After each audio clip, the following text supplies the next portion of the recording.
Donkey Kong Country is a name synonymous with lush jungles, iconic music, and, yes, punishing difficulty. Since its debut in 1994, the series has been celebrated for its ability to push players to their absolute breaking points, while somehow keeping them coming back for more.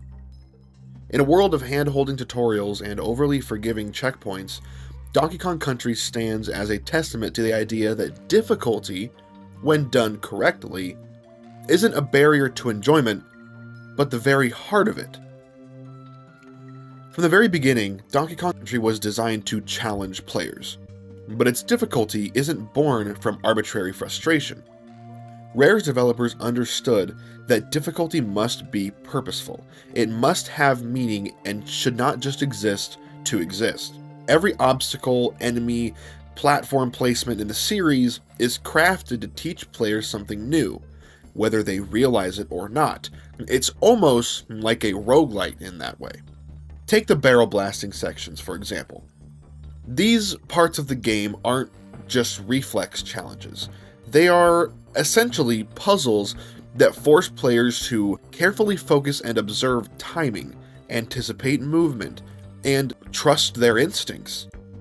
The satisfaction of hitting a pitch-perfect sequence of barrels comes not from luck, but from mastering the game's rhythm. Donkey Kong Country operates on a philosophy of trial and error, but with fairness at its core.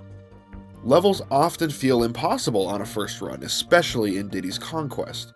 Enemies come out of nowhere, platforms collapse without warning, and the infamous minecart levels demand split-second timing. Yet, what keeps players from throwing the controller across the room is the sense that failure is a lesson. Rare's and Retro Studios' level designs subtly teach players through repetition. When you fall into a pit or mistime a jump, the game encourages you to adapt. It's a learning curve that rewards perseverance, and the satisfaction of finally nailing a section after dozens of tries is unparalleled. This approach taps into what psychologists call the, quote, competence motivation. The harder you work for something, the greater the reward feels when you achieve it.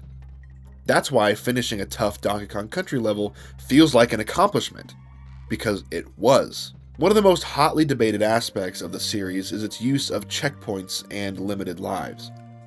Early entries like the original Donkey Kong Country trilogy relied very heavily on the tension created by finite resources.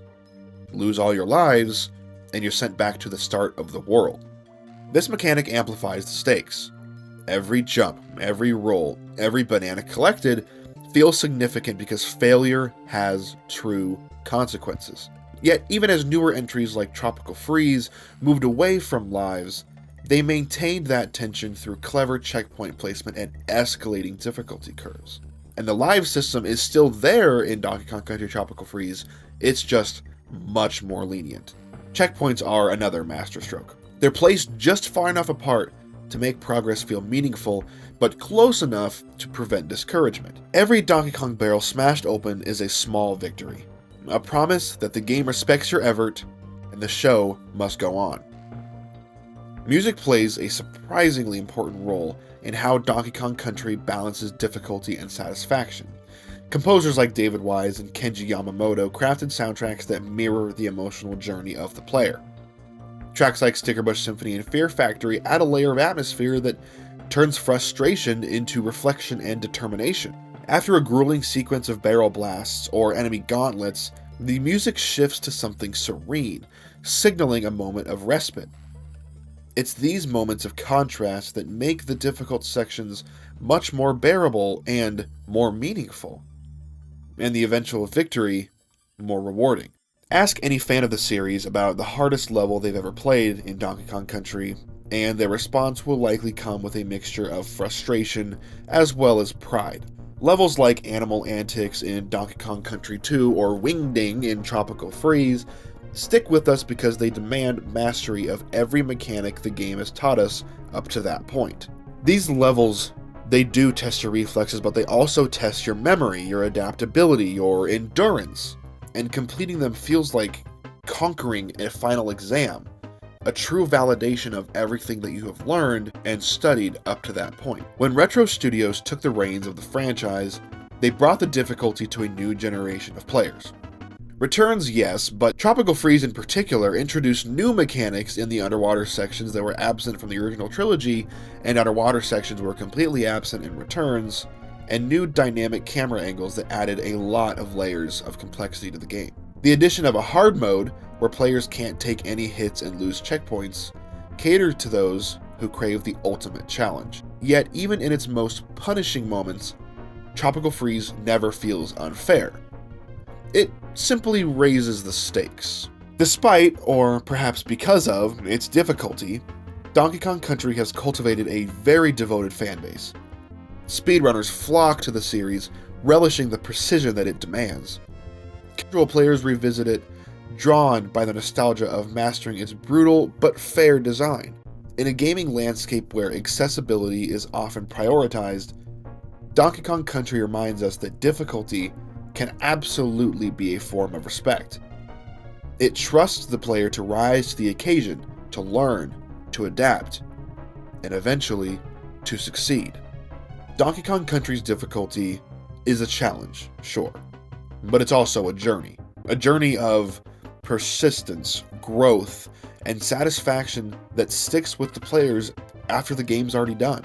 In every failed jump and every hard-earned victory, the series reaffirms that sometimes the harder the climb, the sweeter the reward.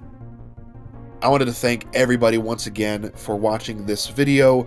The channel continues to grow day after day, night after night, and I could not be more grateful for every single one of you, whether it be on Twitter, Blue Sky, on YouTube itself, obviously, and now on Discord. If you haven't seen the announcement on Twitter, Blue Sky, or in my YouTube community tab, the Just Nintendo Society Discord server is officially up and running. There isn't a ton to do in it quite yet, but there absolutely will be in the future. We've already got almost 20 members. The link to the Discord will be in the description of the video.